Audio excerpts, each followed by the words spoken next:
Hello guys, നമ്മൾ നേരത്തെ പറഞ്ഞായിരുന്നു എൻ്റെ ചെടികളോടൊപ്പം മുളക് ചീനിയും കൂടെ കാണിക്കാമെന്ന്. അപ്പോൾ ഇന്നത്തെ വീഡിയോയിൽ ഞാൻ മുളക് ചീനിയും കുറച്ച് ചെടികളും കൂടെയാണ് നിങ്ങൾക്ക് മുമ്പിൽ കാണിക്കാൻ പോകുന്നത്. ഇതാട്ടോ എൻ്റെ മുളക് ചീനി. നല്ല മുളകുകളൊക്കെ ഉണ്ട്, കണ്ട. ഇവിടെ ഉണ്ട്, ഇവിടെ ഉണ്ട്.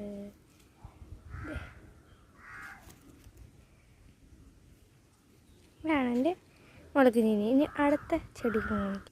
ഇതാണ് നമ്മുടെ തക്കാളി ചെടി. തക്കാളി ചെടിയോടൊപ്പം ഒരു തുളസി കൂടെ. ഇത് തുളസി കേട്ടോ. ഇത് ഞാൻ അടുത്ത ചെടി കാണിക്കും. ഇത് കോവലാണ്. നട്ടതേ ഉള്ളൂ, കിളിർത്ത് വരുന്നതേ ഉള്ളൂ. ഇതാണ് നമ്മുടെ വഴുതന.